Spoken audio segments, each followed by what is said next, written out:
ನಮಸ್ಕಾರ. ಬ್ರಹ್ಮಾಂಡದ ಅತ್ಯಂತ ನಿಗೂಢ ಶಕ್ತಿಗಳ ಈ ರೋಮಾಂಚಕ ವಿವರಣೆಗೆ ನಿಮ್ಗೆಲ್ಲರಿಗೂ ಸ್ವಾಗತ. ಇವತ್ತು ನಾವು ಬಾಹ್ಯಾಕಾಶದಲ್ಲಿರುವ ಅತ್ಯಂತ ಆಕರ್ಷಕ, ಭಯಾನಕ ಮತ್ತು ಅಷ್ಟೇ ಬೆರಗುಗೊಳಿಸುವ ವಿದ್ಯಮಾನವಾದ ಕಪ್ಪು ಕುಳಿಗಾರು ಅಂದ್ರೆ ಬ್ಲ್ಯಾಕ್ ಹೋಲ್ಗಳ ರಹಸ್ಯವನ್ನ ಭೇದಿಸಲಿದ್ದೇವೆ. ಕೇವಲ ಊಹೆಗೆ ಮಾತ್ರ ಸೀಮಿತವಾಗಿದ್ದ ಈ ಕಪ್ಪು ಕುಳಿಗಳ ವಾಸ್ತವತೆ ಏನು? ಅವು ಹೇಗೆ ಹುಟ್ಟಾವೆ? ಇಡೀ ಬ್ರಹ್ಮಾಂಡವನ್ನೇ ತಮ್ಮತ್ತ ಸೆಳೆಯುವ ಅವುಗಳ ಶಕ್ತಿಯ ಹಿಂದಿನ ವಿಜ್ಞಾನ ಏನು? ಇದೆಲ್ಲವನ್ನು ನಾವಿಲ್ಲಿ ಅತ್ಯಂತ ಸರಳವಾಗಿ ಅರ್ಥಮಾಡಿಕೊಳ್ಳಲಿದ್ದೇವೆ. ಸರಿ, ಹಾಗಾದ್ರೆ ಈ ವಿವರಣೆಯನ್ನ ಒಂದು ಹಂತವಾದ ರಸ್ತೆ ಮಾರ್ಗದ ಮೂಲಕ ನೋಡೋಣ. ನಾವು ಪ್ರಮುಖವಾಗಿ 5 ವಿಷಯಗಳನ್ನ ಚರ್ಚೆ ಮಾಡ್ತೀವಿ. 1. ಗುರುತ್ವಾಕರ್ಷಣೆಯ ಶಕ್ತಿ. 2. ನಕ್ಷತ್ರಗಳ ಕುಸಿತ. 3. ಇವುಗಳ ಪತ್ತೆ ಮತ್ತು ಪ್ರಕಾರಗಳು. 4. ಬಾಹ್ಯಾಕಾಶದಲ್ಲಿ ಸ್ಥಳ ಮತ್ತು ಕಾಲ. ಹಾಗೂ 5. ಬ್ರಹ್ಮಾಂಡದ ದೃಷ್ಟಿಕೋನ. ಬನ್ನಿ, ನಮಗೆಲ್ಲರಿಗೂ ಪರಿಚಯವಿರುವ ಗುರುತ್ವಾಕರ್ಷಣೆಯ ಪರಿಕಲ್ಪನೆಯಿಂದಲೇ ಶುರು ಮಾಡೋಣ. ಮೊದಲನೆಯ ಭಾಗ, ಗುರುತ್ವಾಕರ್ಷಣೀಯ ಶಕ್ತಿ, ಭೂಮಿಯಿಂದ ಸೂರ್ಯನವರೆಗೆ. ಕಪ್ಪು ಕುಳಿಗಳನ್ನ ಅರ್ಥ ಮಾಡ್ಕೋಬೇಕು ಅಂದ್ರೆ ಮೊದಲು ನಾವು ಗ್ರಾವಿಟಿ ಅಂದ್ರೆ ಗುರುತ್ವಾಕರ್ಷಣೆ ಬಗ್ಗೆ ತಿಳ್ಕೋಬೇಕು. ನೋಡಿ, ನಮ್ಮ ಭೂಮಿ ತನ್ನ ಮೇಲಿರೋ ಪ್ರತಿಯೊಂದು ವಸ್ತುವನ್ನು ತನ್ನ ಕಡೆಗೆ ಎಳಿತಾ ಇರುತ್ತೆ ಅಲ್ವಾ? ಈ ಆಕರ್ಷಣಾ ಶಕ್ತಿಯಿಂದ ತಪ್ಪಿಸ್ಕೊಂಡು ಒಂದು ರಾಕೆಟ್ ಬಾಹ್ಯಾಕಾಶಕ್ಕೆ ಹೋಗ್ಬೇಕಂದ್ರೆ ಎಷ್ಟೊಂದು ಅಗಾಧವಾದ ಶಕ್ತಿ ಬೇಕಾಡತ್ತೆ. ಭೂಮಿಗೆ ಇಷ್ಟು ಶಕ್ತಿ ಇದ್ರೆ ಇಡೀ ಸೌರ ಮಂಡಲವನ್ನೇ ಹಿಡಿದಿಟ್ಟಿರುವ ಸೂರ್ಯನ ಗುರುತ್ವಾಕರ್ಷಣೆ ಇನ್ನೆಷ್ಟು ಪ್ರಬಲವಾಗಿರಬೇಕು, ಒಮ್ಮೆ ಯೋಚಿಸಿ.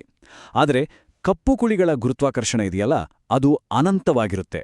ಅದರಿಂದ ಯಾವುದು ತಪ್ಪಿಸ್ಕೊಳಕ್ ಸಾಧ್ಯನೇ ಇಲ್ಲ.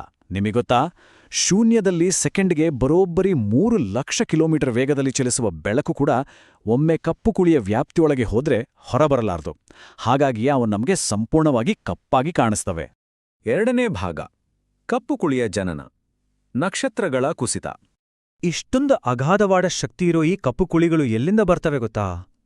ಬ್ರಹ್ಮಾಂಡ ಶುರುವಾದಾಗ ಯಾವುದೇ ಕಪ್ಪು ಕುಳಿಗಳು ಇರಲೇ ಇಲ್ಲ. ಅತ್ಯಂತ ಬೃಹತ್ ನಕ್ಷತ್ರಗಳ ಭಯಾನಕ ಅಂತ್ಯವೇ ಕಪ್ಪು ಕುಳಿಗಳ ಜನ್ಮಕ್ಕೆ ಕಾರಣ ಆಗತ್ತೆ. ಪ್ರತಿಯೊಂದು ನಕ್ಷತ್ರದ ಒಳಗೂ ನಿರಂತರವಾಗಿ ಲಕ್ಷಾಂತರ ಪರಮಾಣು ಬಾಂಬುಗಳ ಸ್ಫೋಟ ನಡೀತಲೇ ಇರುತ್ತೆ. ಒಳಗಿರುವ ಹೈಡ್ರೋಜನ್ ಅಣುಗಳು ಸೇರಿ ಹೀಲಿಯಂ ಆಗಿ ಬದಲಾಗ್ತಿರ್ತವೆ. ಈ ನ್ಯೂಕ್ಲಿಯರ್ ಫ್ಯೂಷನ್ ಸ್ಫೋಟದಿಂದ ಹೊರಹೊಮ್ಮೋ ಶಕ್ತಿ ನಕ್ಷತ್ರವನ್ನ ವಿಸ್ತರಿಸಲು ಪ್ರಯತ್ನಿಸಿದರೆ ನಕ್ಷತ್ರದ ಸ್ವಂತ ಗುರುತ್ವಾಕರ್ಷಣೆ ಅದನ್ನ ಒಳಮುಖವಾಗಿ ಎಳೆಯುತ್ತಿರುತ್ತೆ. ಲಕ್ಷಾಂತರ ವರ್ಷಗಳ ನಂತರ ಒಳಗಿನ ಇಂಧನ ಸಂಪೂರ್ಣವಾಗಿ ಖಾಲಿಯಾದಾಗ ಅದು ಇಂಗಾಲವಾಗಿ ಮತ್ತು ಅಂತಿಮವಾಗಿ ಕಬ್ಬಿಣದ ತಿರುಳಾಗಿ ಬದಲಾಗುತ್ತೆ. ಸ್ಫೋಟಗೊಳ್ಳಲು ಇಂಧನವಿಲ್ಲದ ಕಾರಣ ಅಗಾಧವಾದ ಗುರುತ್ವಾಕರ್ಷಣೆ ನಕ್ಷತ್ರವನ್ನ ತೀವ್ರವಾಗಿ ಒಳಮುಖವಾಗಿ ಕುಗ್ಗಿಸಿಬಿಡುತ್ತದೆ. ಈ ಕುಸಿತದ ಅಂತ್ಯದಲ್ಲೇ ಸೂಪರ್ನೋವಾ ಅನ್ನೋ ಒಂದು ಭೀಕರ ಸ್ಫೋಟ ಸಂಭವಿಸುತ್ತೆ. ಇಲ್ಲಿ ನಾವು ಗಮನಿಸಬೇಕಾದ ಅತ್ಯಂತ ಪ್ರಮುಖ ಅಂಶ ಏನಂದ್ರೆ, ಈ ಸೂಪರ್ನೋವಾ ಸ್ಫೋಟದ ನಂತರ ನಕ್ಷತ್ರದ ಆ ತಿರುಳು ಎಲ್ಲಿಯವರೆಗೆ ಕುಗ್ಗುತ್ತೆ ಅಂದ್ರೆ ಅದು ಸಂಪೂರ್ಣವಾಗಿ ಶೂನ್ಯಗಾತ್ರ ಮತ್ತು ಅನಂತ ದ್ರವ್ಯರಾಶಿಯನ್ನು ಹೊಂದಿರುವ ಕೇವಲ ಒಂದು ಸಣ್ಣ ಬಿಂದುವಾಗಿ ಬದಲಾಗಿಬಿಡುತ್ತದೆ. ಈ ಒಂದು ಮೈಂಡ್ ಬ್ಲೋಯಿಂಗ್ ಸ್ಥಿತಿಯನ್ನೇ ಸಿಂಗ್ಯುಲಾರಿಟಿ ಅಂತ ಕರೆಯೋದು. ಎಲ್ಲಿ ಈ ಸಿಂಗ್ಯುಲಾರಿಟಿ ನಿರ್ಮಾಣ ಆಗುತ್ತೋ ಅಲ್ಲಿ ಸಾಂದ್ರತೆ ಮತ್ತು ಗುರುತ್ವಾಕರ್ಷಣೆ ಇನ್ಫಿನಿಟಿ ಅಂದ್ರೆ ಅನಂತವಾಗಿರುತ್ತದೆ. ಅದೇ ನೈಜವಾದ ಕಪ್ಪು ಕುಳಿ. ಈಗ ನಿಮ್ಗೊಂದು ಆತಂಕ ಶುರುವಾಗಿರ್ಬೋದು. ನಮ್ಮ ಸೂರ್ಯ ಕೂಡ ಒಂದು ನಕ್ಷತ್ರನೇ ಅಲ್ವಾ? ಹಾಗಾದ್ರೆ ನಾಳೆ ನಮ್ಮ ಸೂರ್ಯನೂ ಕಪ್ಪು ಕುಳಿಯಾಗಿ ನಮ್ಮನ್ನೆಲ್ಲ ಲುಂಗಿಬಿಡುತ್ತಾ ಅಂತ? ಖಂಡಿತ ಇಲ್ಲ, ಚಿಂತೆ ಮಾಡಬೇಡಿ. ನಮ್ಮ ಭಾರತೀಯ ಮೂಲದ ಶ್ರೇಷ್ಠ ವಿಜ್ಞಾನಿ ಸುಬ್ರಹ್ಮಣ್ಯನ್ ಚಂದ್ರಶೇಖರ್ ಅವರು ಈ ಬಗ್ಗೆ ಸ್ಪಷ್ಟವಾದ ಸಾಕ್ಷಿ ಒದಗಿಸಿದ್ದಾರೆ. ಸೂರ್ಯನಿಗಿಂತ ಕನಿಷ್ಠ 1.4 ಪಟ್ಟು ಹೆಚ್ಚು ದ್ರವ್ಯರಾಶಿಯನ್ನು ಹೊಂದಿರುವ ಬೃಹತ್ ನಕ್ಷತ್ರಗಳು ಮಾತ್ರ ತಮ್ಮ ಜೀವಿತಾವಧಿಯ ಕೊನೆಯಲ್ಲಿ ಕಪ್ಪು ಕುಳಿಗಳಾಗಿ ಬದಲಾಗೋಕೆ ಸಾಧ್ಯ. ನಮ್ಮ ಸೂರ್ಯ ಆ ಮಿತಿಗಿಂತ ಚಿಕ್ಕವನಾಗಿರೋದ್ರಿಂದ ಆತ ಎಂದಿಗೂ ಕಪ್ಪು ಕುಳಿಯಾಗಲಾರ. ಈ ಅತ್ಯಮೂಲ್ಯವಾದ ಚಂದ್ರಶೇಖರ್ ಮಿತಿ ಸಿದ್ಧಾಂತಕ್ಕಾಗಿಯೇ ಅವರಿಗೆ ಪ್ರತಿಷ್ಠಿತ ನೊಬೆಲ್ ಪ್ರಶಸ್ತಿ ಒಲಿದು ಬಂದಿದ್ದು. 3ನೇ ಭಾಗ, ಕಪ್ಪು ಕುಳಿಗಳ ಪ್ರಕಾರಗಳು ಮತ್ತು ಪತ್ತೆಹಚ್ಚುವ ವಿಧಾನಗಳು. ಸಂಪೂರ್ಣವಾಗಿ ಅದೃಶ್ಯವಾಗಿರೋ, ಬೆಳಕನ್ನು ನುಂಗಿಹಾಕೋ ಇಂತಹ ಕಪ್ಪು ಕುಳಿಗಳಲ್ಲಿ ಎಷ್ಟು ಪ್ರಕಾರಗಳಿವೆ ಅಂತ ನೋಡೋದಾದ್ರೆ ವಿಜ್ಞಾನಿಗಳು ಇವುಗಳನ್ನ ಮುಖ್ಯವಾಗಿ 4 ವಿಭಾಗಗಳಾಗಿ ವಿಂಗಡಿಸಿದ್ದಾರೆ. ಮೈಕ್ರೋ ಕಪ್ಪುಕುಳಿಗಳು ಅಣುವಿನಷ್ಟೇ ಚಿಕ್ಕದಾಗಿದ್ದು ಬಂದು ಹೋಗುತ್ತಿರ್ತವೆ. ಸ್ಟೆಲ್ಲಾರ್ ಕಪ್ಪುಕುಳಿಗಳು ಸೂರ್ಯನಿಗಿಂತ ಕನಿಷ್ಠ 3 ಪಟ್ಟು ದೊಡ್ಡದಾಗಿರ್ತವೆ.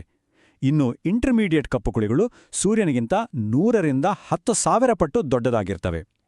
ಕೊನೆಯದಾಗಿ ಬ್ರಹ್ಮಾಂಡದ ನಿಜವಾದ ದೈತ್ಯರಾದ ಸೂಪರ್ ಮ್ಯಾಸಿವ್ ಕಪ್ಪುಕುಳಿಗರು. ಇವು ನಮ್ಮ ಸೂರ್ಯನಿಗಿಂತ ದಶಲಕ್ಷದಿಂದ ಕೋಟ್ಯಾಂತರ ಪಟ್ಟು ದೊಡ್ಡದಾಗಿರ್ತವೆ. ನಿಜಕ್ಕೂ ಈ ಸ್ಕೇಲನ್ನ ಊಹಿಸ್ಕೊಳ್ಳೋದೇ ಒಂದು ದೊಡ್ಡ ವಿಸ್ಮಯ ಅಲ್ವಾ? ಬನ್ನಿ ಈಗ ವಿಜ್ಞಾನದಲ್ಲಿ ಇದರ ಬೆಳೆಯುವಿಕೆ ಹೇಗಾಯಿತು ಅಂತ ನೋಡೋಣ. 18ನೇ ಶತಮಾನದಲ್ಲಿಯೇ ಇದರ ಬಗ್ಗೆ ಸೈದ್ಧಾಂತಿಕ ಚರ್ಚೆಗಳು ಶುರುವಾಗಿದ್ರೂ 1916ರಲ್ಲಿ ಆಲ್ಬರ್ಟ್ ಐನ್ಸ್ಟೈನ್ ಅವರು ತಮ್ಮ ಆ ಪ್ರಸಿದ್ಧ ಸಾಪೇಕ್ಷತಾ ಸಿದ್ಧಾಂತದಲ್ಲಿ ಕಪ್ಪು ಕುಳಿಗಳ ಅಸ್ತಿತ್ವವನ್ನು ಪ್ರಸ್ತಾಪಿಸಿದ್ರು. ಆದರೆ ಸೈದ್ಧಾಂತಿಕವಾಗಿದ್ದ ಈ ಕಪ್ಪು ಕುಳಿಗಳನ್ನ ಮೊದಲ ಬಾರಿಗೆ ಭೌತಿಕವಾಗಿ ಪತ್ತೆ ಹಚ್ಚಿ ಪ್ರೂವ್ ಮಾಡಿದ್ದು 1971ರಲ್ಲಿ. ಸುಮಾರು 200 ವರ್ಷಗಳ ಕಾಲ ವಿಜ್ಞಾನಿಗಳು ಈ ರಹಸ್ಯವನ್ನ ಬೆನ್ನಟ್ಟಿದ್ರು. ಆದರೆ ಬೆಳಕೇ ಇರದ, ಶಬ್ದವೇ ಇರದ ಆ ಬೃಹತ್ ಬಾಹ್ಯಾಕಾಶದಲ್ಲಿ ಇದನ್ನ ಪತ್ತೆ ಹಚ್ಚಿದ ಹೇಗೆ?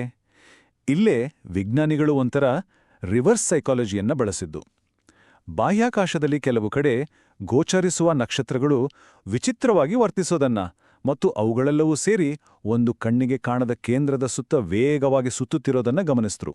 ಆ ನಕ್ಷತ್ರಗಳ ಬೆಳಕು ಯಾವುದೋ ಒಂದು ಕಾಣದ ಶೂನ್ಯದತ್ತ ಆಕರ್ಷಿತವಾಗ್ತಾ ಇತ್ತು. ಎಲ್ಲಿ ಬೆಳಕು ಸಂಪೂರ್ಣವಾಗಿ ಹೀರಿಕೊಳ್ಳಲ್ಪಡುತ್ತದೆಯೋ ಮತ್ತು ನಕ್ಷತ್ರಗಳು ಶೂನ್ಯದ ಸುತ್ತ ಪ್ರದಕ್ಷಿಣೆ ಹಾಕ್ತಿರ್ತವೆಯೋ ಆ ಕೇಂದ್ರದಲ್ಲಿ ಕಪ್ಪು ಕುಳಿ ಅಡಗಿದೆ ಅನ್ನೋದನ್ನ ವಿಜ್ಞಾನಿಗಳು ನಿಖರವಾಗಿ ಪತ್ತೆ ಹಚ್ಚಿದ್ರು. 4ನೇ ಭಾಗ, ಬಾಹ್ಯಾಕಾಶ ಮತ್ತು ಕಾಲದ ಬಾಗುವಿಕೆ. ನಾವು ಕಪ್ಪು ಕುಳಿಗಳ ಅಸ್ತಿತ್ವವನ್ನ ಅರ್ಥ ಮಾಡ್ಕೊಂಡ್ವಿ. ಆದರೆ ಈ ಕಪ್ಪು ಕುಳಿಗಳ ಹತ್ತಿರ ಹೋದಾಗ ನಮ್ಮ ಭೌತವಿಜ್ಞಾನದ ಅಂದ್ರೆ ಫಿಸಿಕ್ಸ್ ನಿಯಮಗಳೆಲ್ಲ ಸಂಪೂರ್ಣವಾಗಿ ತಲೆ ಕೆಳಗಾಗ್ಬಿಡ್ತವೆ. ಪ್ರತಿಯೊಂದ ಕಪ್ಪು ಕುಳಿಗೂ ಒಂದು ಮಿತಿ ಅಥವಾ ಗಡಿ ಇರುತ್ತೆ. ಆ ಗಡಿಯನ್ನೇ ಈವೆಂಟ್ ಹಾರಿಜಾನ್ ಅಂತ ಕರೆಯೋದು. ಕಪ್ಪು ಕುಳಿಯ ಹತ್ರದಿಂದ ಹಾದು ಹೋದ್ರೆ ಏನೂ ಆಗೋದಿಲ್ಲ. ಆದರೆ ಒಮ್ಮೆ ನಾವು ಈ ಈವೆಂಟ್ ಹಾರಿಜಾನ್ ಗಡಿಯನ್ನ ದಾಟಿ ಒಳಪ್ರವೇಶಿಸಿದ್ರೆ ಮುಗೀತು. ನಾವೆಷ್ಟೇ ಪ್ರಯತ್ನ ಪಟ್ರೂ, ಸಾಕ್ಷಾತ್ ಬೆಳಕಿನ ವೇಗದಲ್ಲಿ ಚಲಿಸಿದ್ರೂ ಅಲ್ಲಿಂದ ತಪ್ಪಿಸ್ಕೊಂಡು ಹೊರಬರೋಕ್ಕೆ ಚಾನ್ಸೇ ಇಲ್ಲ. ಅದು ಮರಳಿಬಾರದ ಹಾದಿ. ಇದಕ್ಕಿಂತ ಇಂಟ್ರೆಸ್ಟಿಂಗ್ ವಿಚಾರ ಏನಂದ್ರೆ, ಈ ಅಗಾಧ ಗುರುತ್ವಾಕರ್ಷಣೆಯ ಬಳಿ ಟೈಮ್ ಡೈಲೇಷನ್ ಅಂದ್ರೆ ಕಾಲದ ವಿಳಂಬ ಸಂಭವಿಸುತ್ತೆ. ಅಂದ್ರೆ ಕಪ್ಪು ಕುಳಿಯ ಹತ್ರದಲ್ಲಿರುವಾಗ ಸಮಯ ಹೊರಗಿನ ಪ್ರಪಂಚದ ಸಮಯಕ್ಕಿಂತ ತೀರಾ ನಿಧಾನವಾಗಿ ಸಾಗುತ್ತೆ. ನೀವು ಹಾಲಿವುಡ್ನ ಇಂಟರ್ಸ್ಟೆಲ್ಲರ್ ಸಿನಿಮಾ ನೋಡಿದಿರಾ? ಅದರಲ್ಲಿ ಇದನ್ನ ಅತ್ಯಂತ ಅದ್ಭುತವಾಗಿ ತೋರಿಸಿದ್ದಾರೆ. ಅಲ್ಲಿ ಕಪ್ಪು ಕುಳಿಯ ಹತ್ರ ಹೋದಾಗ ಭೂಮಿಯ ಮೇಲಿನ ದಶಕಗಳ ಸಮಯ ಅಲ್ಲಿನ ಕೇವಲ ಕೆಲವೇ ಗಂಟೆಗಳಿಗೆ ಸಮನಾಗಿರುತ್ತೆ. ಊಹಿಸ್ಕೊಳ್ಳಿ, ಇದು ಫಿಸಿಕ್ಸ್ನ ಅತ್ಯಂತ ಆಕರ್ಷಕ ಮತ್ತು ಮೈಂಡ್ ಬೆಂಡಿಂಗ್ ಸತ್ಯಗಳಲ್ಲಿ ಒಂದು. ಮತ್ತು ಇದನ್ನ ಅತ್ಯದ್ಭುತವಾಗಿ ವಿವರಿಸೋದೇನೆಂದ್ರೆ, ನಮ್ಮದೇ ನಕ್ಷತ್ರಪುಂಜವಾದ ಕ್ಷೀರಪಥ ಅಂದ್ರೆ ಮಿಲ್ಕಿವೇ ಗ್ಯಾಲಕ್ಸಿಯ ಕೇಂದ್ರದಲ್ಲಿಯೂ ಒಂದು ಬೃಹತ್ ಕಪ್ಪು ಕುಳಿ ಇದೆ. ಅದರ ಹೆಸರು ಸ್ಯಾಜಿಟೇರಿಯಸ್ ಎ ಸ್ಟಾರ್. ಇದು ಭೂಮಿಯಿಂದ 26,000 ಬೆಳಕಿನ ವರ್ಷಗಳಷ್ಟು ದೂರದಲ್ಲಿದೆ. ಇದರ ವ್ಯಾಸ ಸುಮಾರು 44 ದಶಲಕ್ಷ ಕಿಲೋಮೀಟರ್ಗಳಷ್ಟಿದೆ. ಭೂಮಿಯು ಸೂರ್ಯನ ಸುತ್ತ ಸುತ್ತುವಂತೆ ನಮ್ಮ ಇಡೀ ಕ್ಷೀರಪಥದಲ್ಲಿರುವ ಕೋಟ್ಯಾಂತರ ನಕ್ಷತ್ರಗಳು, ನಮ್ಮ ಈ ಸೌರಮಂಡಲವೂ ಸೇರಿದಂತೆ ಈ ದೈತ್ಯ ಸೂಪರ್ ಮ್ಯಾಸಿವ್ ಕಪ್ಪುಕುಳಿಯ ಸುತ್ತ ಒಂದು ನೀರಿನ ಸುಳಿಯಂತೆ ಸುತ್ತುತ್ತಿವೆ. ಆದರೆ ನಾವು ಅದರ ಆ ಇವೆಂಟ್ ಹೊರೈಸನ್ ವ್ಯಾಪ್ತಿಯಿಂದ ತುಂಬಾ ದೂರದಲ್ಲಿರುವುದರಿಂದ ನಾವೆಲ್ಲರೂ ಸಂಪೂರ್ಣ ಸುರಕ್ಷಿತರಾಗಿದ್ದೀವಿ. ಕೊನೆಯದಾಗಿ 5ನೇ ಭಾಗ, ಬ್ರಹ್ಮಾಂಡದ ಅಂತಿಮ ದೃಷ್ಟಿಕೋನ. ಕಪ್ಪು ಕುಳಿಗಳ ಈ ಅಗಾಧ ಶಕ್ತಿಯ ಬಗ್ಗೆ ಇಷ್ಟೆಲ್ಲ ತಿಳ್ಕೊಂಡ್ವಿ ಅಲ್ವಾ? ಈಗ ಈ ವಿವರಣೆಯನ್ನ ಮುಕ್ತಾಯಗೊಳಿಸುವ ಮುನ್ನ ನಾವೆಲ್ಲರೂ ಸ್ವಲ್ಪ ಹೊತ್ತು ವಿರಾಮ ತೆಗೆದುಕೊಂಡು ಬ್ರಹ್ಮಾಂಡದ ಈ ವಿಸ್ತಾರವನ್ನ ನಮ್ಮ ದೈನಂದಿನ ಜೀವನಕ್ಕೆ ಹೋಲಿಸಿ ನೋಡೋಣ.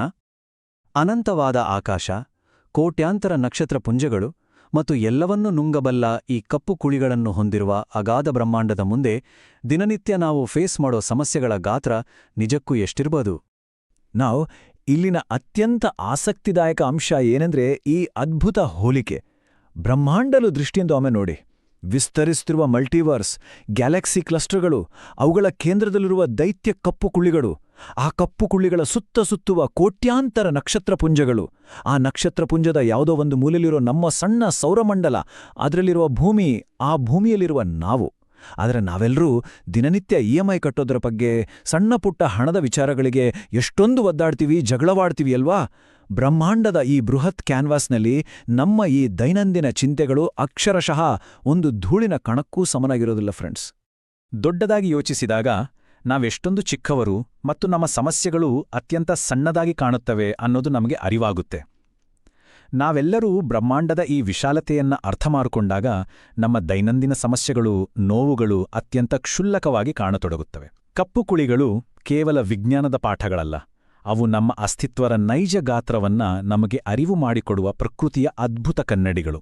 ನಮ್ಮೆಲ್ಲರಿಗೂ ಈ ವಿವರಣೆ ಖಂಡಿತವಾಗಿಯೂ ಒಂದು ಹೊಸ ದೃಷ್ಟಿಕೋನವನ್ನ ನೀಡಿದೆ ಅಂತ ಭಾವಿಸ್ತೀನಿ. ಬ್ರಹ್ಮಾಂಡದ ಈ ಅನಂತವಾದ ಮತ್ತು ರಹಸ್ಯಮಯವಾದ ಕತ್ತಲೆಯಲ್ಲಿ ನಮಗಿನ್ನೂ ತಿಳಿಯದ ಇನ್ಯಾವ ವಿಸ್ಮಯಗಳು ಅಡಗಿರಬಹುದು ಅಲ್ವಾ?